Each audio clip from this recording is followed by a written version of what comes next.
There is a voice inside you, older than your memory, deeper than your understanding. It speaks without words, shaping what you believe you deserve, how much love you accept, how much risk you dare to take. You didn't choose this voice. You inherited it. Long before you had language, long before you could question, you were absorbing the invisible rules of survival. Rules whispered through glances, silences, expectations. Rules about who you must be and who you must never become. Before we dive deeper into this hidden blueprint that still steers your life, stay with me until the end. Because sometimes, the most important answers aren't at the beginning. They're hidden in the last quiet moments. The truth is unsettling. Much of who you think you are, your fears, your ambitions, even your inner critic, was scripted long before you had the power to choose. Think about it. Why do you instinctively apologize for taking up space? Why does success sometimes feel more terrifying than failure? Why do you sabotage happiness the moment it arrives? These patterns are not random. They are echoes of a survival strategy crafted when you were too young to even name what you needed. We like to think we're free, rational adults making conscious choices, but beneath the surface, the old programming runs like an invisible hand, shaping reactions, limiting possibilities, building invisible cages. You're not weak for struggling. You're not broken for repeating cycles you vowed to escape. You're living inside a script you never agreed to write, and until you recognize it, it will keep directing your life. If this resonates with you, if you already sense that some hidden part of you still clings to an outdated survival code, consider subscribing. Here, we create space for conversations most people are too afraid to have. Now, think back. Not to the grand moments of your childhood, but to the everyday silences, the glances, the sighs, the moments when you reached out and the world turned away. These are the moments that wrote themselves into your nervous system, not as memories, but as truths. Love must be earned. It's safer not to speak.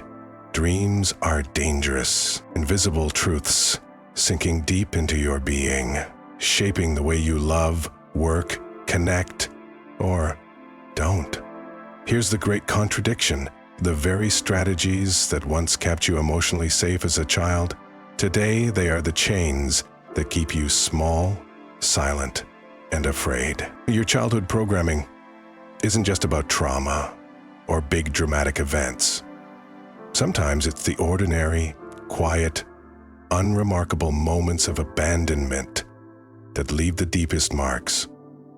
And so the question emerges, not as an accusation, but as a doorway. How much of the life you live today was really chosen by you, and how much of it is still you trying to survive a childhood that ended long ago?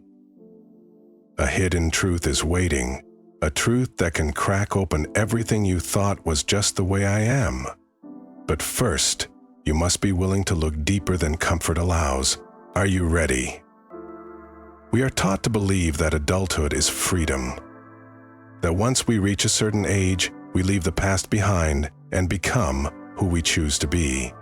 But the truth is far more complex and far more haunting. Psychology tells us the human brain is shaped most profoundly in its earliest years. The architecture of your beliefs, your fears, your possibilities was largely constructed before you even had the words to question it. In the 20th century, Carl Jung spoke about the shadow, the unconscious part of the self, filled with repressed memories, instincts, and fears.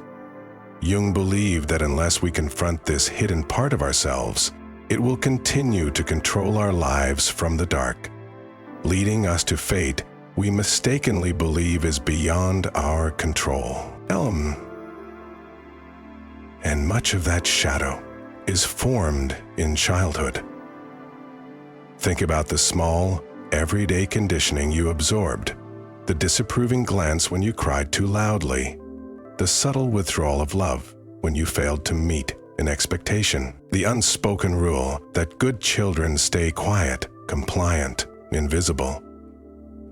You learned, without needing to be told explicitly, that certain parts of you were wrong, and survival meant exiling them into silence. Developmental psychologists like John Bowlby, with his attachment theory, showed how early relationships with caregivers formed the blueprint for how we later experience love, trust, and safety. If you are met with unpredictability, judgment, or emotional absence, your nervous system learned that the world is unsafe. That connection is fragile. That self-expression is risky. Neurologically, the amygdala, your brain's threat detector, was calibrated during these early years. If your environment was unstable or conditional, your amygdala became hyper-vigilant, constantly scanning for danger. Meanwhile, the prefrontal cortex, the center for regulation, reasoning, and choice, develops much later, meaning your emotional responses were being programmed long before you had the cognitive tools to question them. This is why childhood wounds don't stay in the past. They are etched into the pathways of your nervous system. They are not just memories. They are living patterns, activated daily. Friedrich Nietzsche once said, "Man is the cruelest animal," and often we turn that cruelty inward, punishing ourselves for being too emotional, too needy, too afraid, never realizing these parts of us were crafted for survival, not shame. The programming you received wasn't necessarily malicious, it was adaptive, your mind doing what it had to do to stay connected to those you depended on. If being invisible meant being safe, you learned to disappear. If pleasing others meant avoiding rejection, you learned to perform. And here's the devastating irony.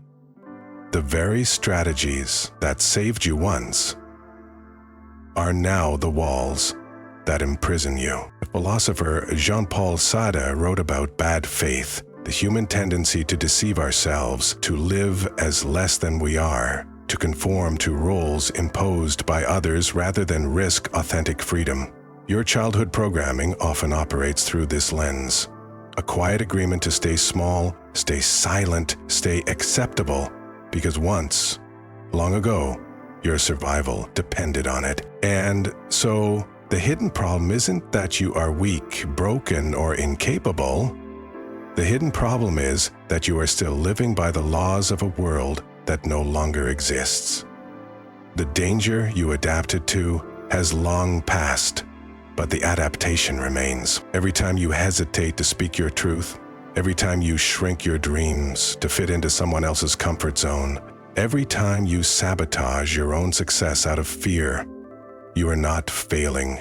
You are trying unconsciously to remain safe, according to a blueprint drawn by a child with no other options. Before we uncover how to change this, before we light the path toward real freedom, pause for a moment, reflect on this. Which parts of yourself today were built not from choice, but from survival? And imagine, just for a moment, what it would mean to outgrow the fears you inherited. You cannot fight what you cannot see, and childhood programming is invisible, woven into your instincts, your reflexes, your definitions of what is normal. It hides behind your automatic no to opportunities. It whispers in your hesitation to trust. It shapes the dreams you never allow yourself to fully believe in. You don't realize you're carrying it because it doesn't feel foreign. It feels like you. One of the greatest traps of hidden conditioning is this. It masquerades as reality. You think you're just realistic when you dismiss your ambitions. You think you're just cautious when you push away love. You think You're just not good enough when you sabotage your own success. But these aren't truths. They are artifacts, relics of a survival strategy your mind adopted when it was too young to know better. Psychology calls this confirmation bias.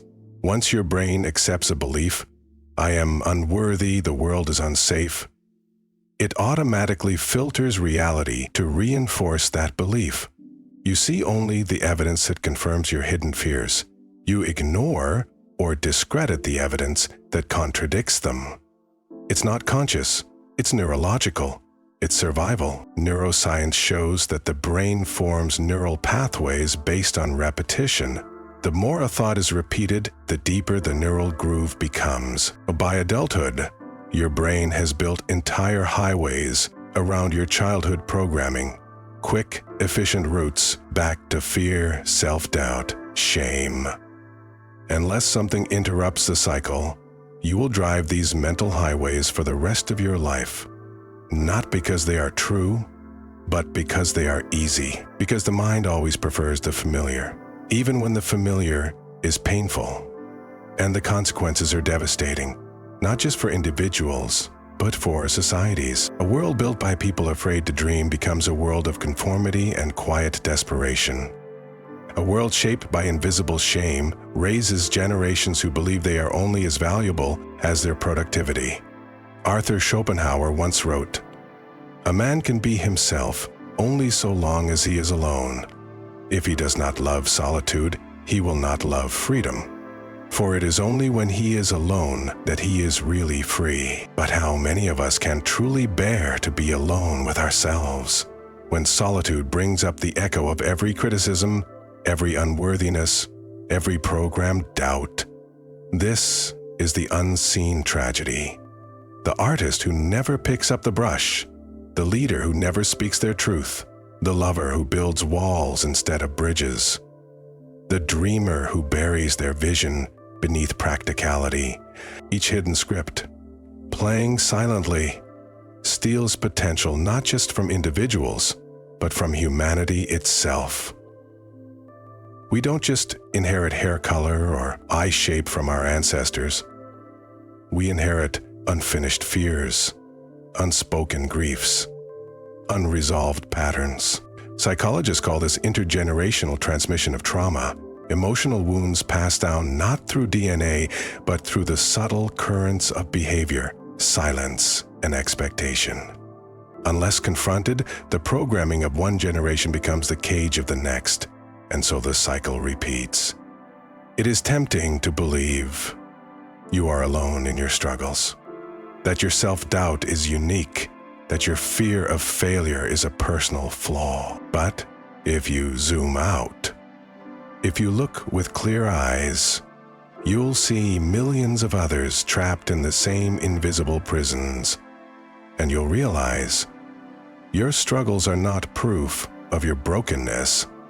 They are proof of your humanity, and humanity that was shaped long before you could fight back. A humanity that still yearns beneath all the programming to be seen, to be free, to be whole. If you feel these words stirring something inside you, you are not broken. You are awakening. You are beginning to see the walls of the invisible cage, and what you can see, you can choose to break. But first, you must be willing to question everything you were taught to accept without question. Are you ready to rebel against the programming you inherited? Freedom begins the moment you question the script. Not hate it, not deny it, not wage war against it.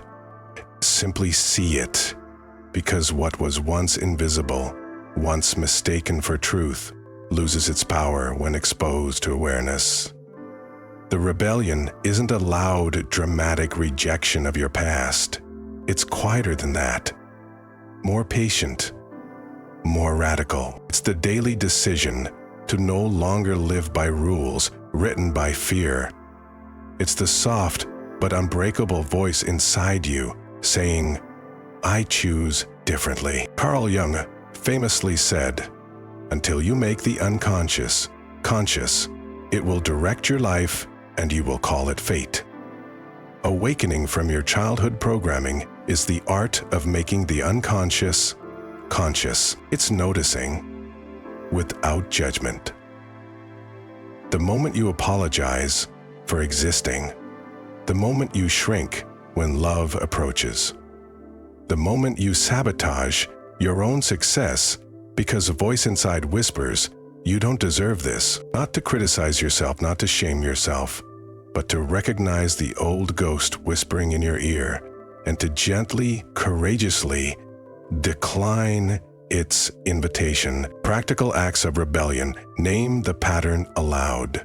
When fear grips you, when doubt sabotages you, pause and say, "This is old programming. This is not my truth." Naming it interrupts the automatic pathway and gives your conscious mind a chance to choose differently. Tiny daily choices. Freedom isn't won through massive revolutions. It's won in 1,000 small moments. Speaking when you want to hide, resting when you feel guilty, asking for help when you were taught to be silent. Every small act becomes a crack in the old cage. Create a new narrative. Write, literally write, a new story for yourself, not a fantasy, a declaration. I am allowed to be seen. I am allowed to take up space. I am allowed to redefine who I am beyond survival. Words shape beliefs. Beliefs shape reality. Self-compassion rituals. Every time you fall back into old patterns, and you will, meet yourself with tenderness, not punishment. Psychologist Kristen Neff teaches that self-compassion is not weakness. It is a vital act of courage. It says, "Even as I stumble, I am still worthy of love." Historical examples of inner rebellion. Viktor Frankl, surviving the unimaginable horrors of concentration camps, chose to believe in the uncrushable dignity of the human spirit. Nelson Mandela, imprisoned for 27 years, refused to let hatred corrupt his soul and emerged to rebuild a nation. Helen Keller, born blind and deaf, declared, "Life is either a daring adventure or nothing at all." Their rebellions weren't about brute force. They were about reclaiming the most sacred territory, the space inside their own minds. A shift in thinking. The question is not, how do I erase my childhood programming? The question is, how do I outgrow it? Because the past cannot be undone, but it can be transcended, like a snake shedding old skin, like a river carving a new path through stone. You do not have to fight your past. You have to build a future so compelling, so alive, so authentically yours, that the old scripts can no longer contain you. If this vision of freedom resonates with you, if you feel even a flicker of hope stirring beneath the dust of old fears, consider joining our space by subscribing. Here we explore the unspoken truths, the hidden wars, the quiet victories of reclaiming your mind and your light, because you were not born to be the echo of someone else's fears. You were born to write a story no one has ever told before. The rebellion begins not with rage, but with a whisper. I choose differently. There's a moment, rare, quiet, sacred, when you realize that the prison you lived in for so long had no walls, only fear, only memory, only invisible chains made from beliefs too old to remember questioning. And in that moment, something ancient inside you sighs with relief. Not because the work is done, but because for the first time, you see clearly. The ultimate truth is this: you are not your programming. You never were. You are the consciousness that witnessed it. You are the awareness that can now choose differently. Your childhood was not your fault. The patterns you inherited were not your fault. But healing them, outgrowing them, that is your responsibility. Not because you owe it to anyone, Not because you must prove your worth, but because you deserve a life not limited by the fears of people who could not see your full light. Viktor Frankl once wrote, "When we are no longer able to change a situation, we are challenged to change ourselves." You cannot change what happened to you. You cannot rewrite your childhood, but you can, starting right now, become the author of what comes next. You can choose to be the end of the old story. You can choose to be the beginning of a new one. It will not be easy. The mind loves the familiar, even when it hurts. The old scripts will call you back, whispering in the quiet moments of doubt, pulling at the edges of your dreams. But you are not who you were taught to be. You are not the fear you inherited. You are not the silence you learned. You are the awareness that has survived it all, and that awareness cannot be programmed. It can only awaken. Practical truth. Healing is not a single breakthrough. It's 1,000 tiny moments, catching yourself repeating an old pattern and choosing a new response. Feeling the old fear rise and breathing through it instead of shrinking. Allowing yourself to dream, even when the echoes of shame tell you not to. Each small act is a revolution. Each breath of awareness is a breaking of the old chains. And here's the most powerful realization. You do not heal by becoming someone new. You heal by remembering who you were before the world taught you to be afraid. Beneath the layers of fear, shame, and self-doubt, you are whole, not broken, not missing, not unworthy. Whole. Always were, always will be. When you reclaim your mind, you reclaim your life. You reclaim your voice. You reclaim your dreams. You do not owe the world your obedience to fear. You owe yourself the radical act of liberation. And it begins with a single quiet vow. I will no longer live by scripts written for my survival. I will live by the truth I choose to create. If this journey spoke to you, if you recognize yourself between the lines, I invite you to share your reflections in the comments below. Your story, your awakening, your questions, they matter. They might become the spark that helps someone else take their first step toward freedom. And if you haven't yet, consider subscribing. Here, we create space for deep conversations, for real healing, for the gentle, powerful act of becoming yourself again. Because you were never broken, you were only waiting to remember.